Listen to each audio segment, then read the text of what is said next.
Parce qu'il faut bien comprendre, ayyuha al-akhyar, que le fait de vouloir concrétiser At-Tawhid, ce n'est pas simplement le fait de se limiter à la lecture d'un livre qui a pour titre At-Tawhid, mais c'est de vivre avec At-Tawhid, d'avoir confiance en Dieu jusqu'au bout, d'être toujours optimiste et de t'en remettre à Dieu, même dans les plus difficiles des situations et les situations les plus critiques.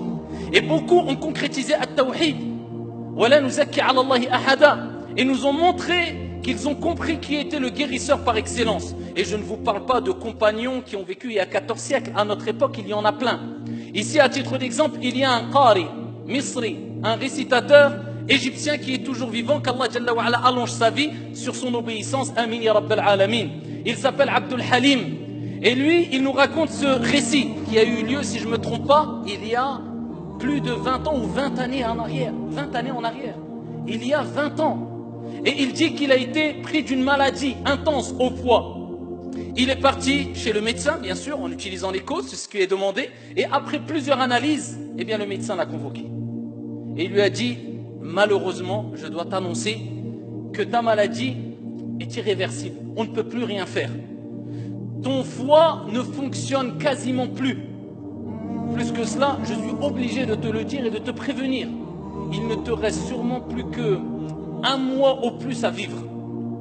Alors le qari, le récitateur qui est toujours vivant, et ce récit est cité par lui-même il y a 20 ans en arrière, eh bien quand il est sorti de chez le médecin, bien sûr quelque part, pris d'émotion, pris de peur, c'est humain, nous sommes des êtres humains, mais avec une confiance sûre et complète en Allah subhanahu wa ta'ala.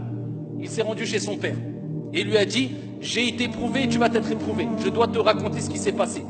Le père lui a dit vas-y, et il lui a raconté ce qui lui est arrivé, et le père a dit alhamdulillah, at-tawakkul, as-sabr, al-thabat. C'est au moment où on apprend le malheur, c'est pas 5 heures après, c'est pas 2 jours après, c'est pas 1 an après, il dit la louange est Allah, il s'en est remis à son Seigneur tabaraka wa ta'ala. Et là le père lui a dit, eh bien toi tu es meilleur que beaucoup d'autres, parce que d'autres personnes sortent le matin et ne reviennent pas le soir chez eux. Ils sont morts, tu as un accident ou autre, ils ne s'y attendaient pas.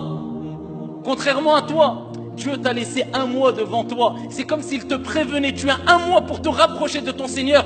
Et là son père a rappelé c'est quoi? L'amour d'Allah subhanahu wa ta'ala et le fait de se préparer pour l'au-delà. Il lui dit, oh mon fils, montre-moi maintenant à travers tes actions ce que tu vas préparer pour ton au-delà.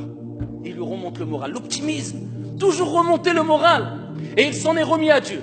Et il a multiplié les invocations, la récitation du Coran et Qiyamul Layl. Et il est tombé malade. Ou il a reçu du moins cette annonce pendant le mois du Ramadan, alors qu'il présidait la prière pour Salat al-Tarawih. Et vers la fin du Ramadan, ici quand il a entendu cette nouvelle, eh bien il s'est retranché chez lui et il s'est consacré à ce qu'on appelle al-Khalwa.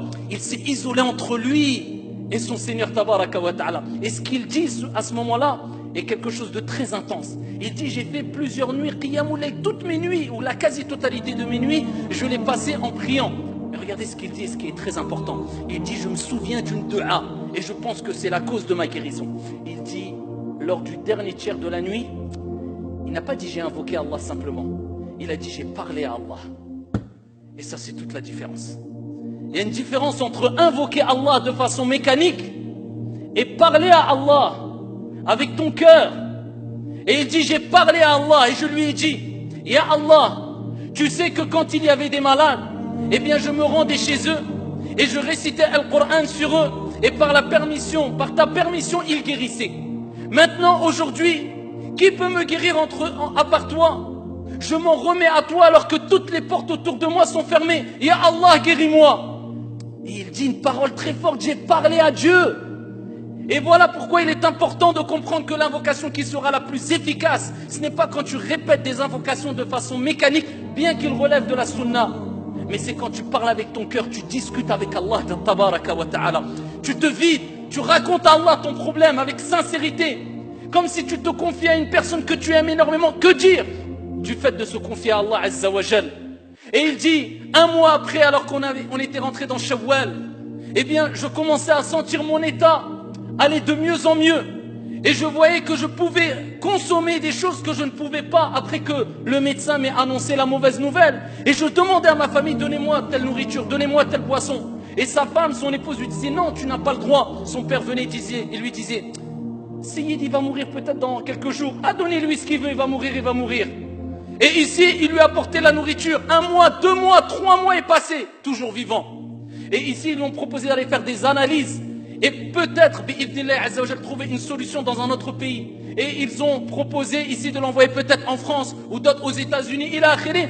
Et il y avait un grand hôpital aussi en Égypte. Plus tard, il s'est rendu en Égypte. Plusieurs mois après avoir fait les analyses, eh bien, le médecin convoque le patient. Et dit, il est où le malade? Il dit, c'est moi. Il dit, non, toi, t'es pas malade. Où est le malade? Il dit, c'est moi qui est malade. Il dit, écoute bien, on a fait toutes les analyses. Et ton foie, eh bien, a l'aspect d'un foie tout neuf, d'une personne qui a que quelques semaines. Ton foie, il n'a aucun problème. C'est pas toi qui es malade. Où est le malade? Ils sont partis dans un autre hôpital. Et dans d'autres hôpitaux. Et ils ont fait plusieurs analyses. Et ils ont tous dit la même chose. Tu n'as aucun problème. Ton foie est intact. 20 ans après, le ramadan dernier, de l'année dernière, il était encore dans une mosquée en train de présider la prière pour Salat al-Tarawih. Ce qui nous rappelle, ayyuha al-akhyar, que bien sûr il y a des causes, mais il ne faut jamais désespérer, être optimiste jusqu'au bout et comprendre que Ash-Shafi, Allah tabaraka wa ta'ala, c'est lui qui guérit. Et wallahi, combien de personnes, ne serait-ce qu'avec leur morale en béton, avec leur optimisme par la permission d'Allah, ils ont guéri.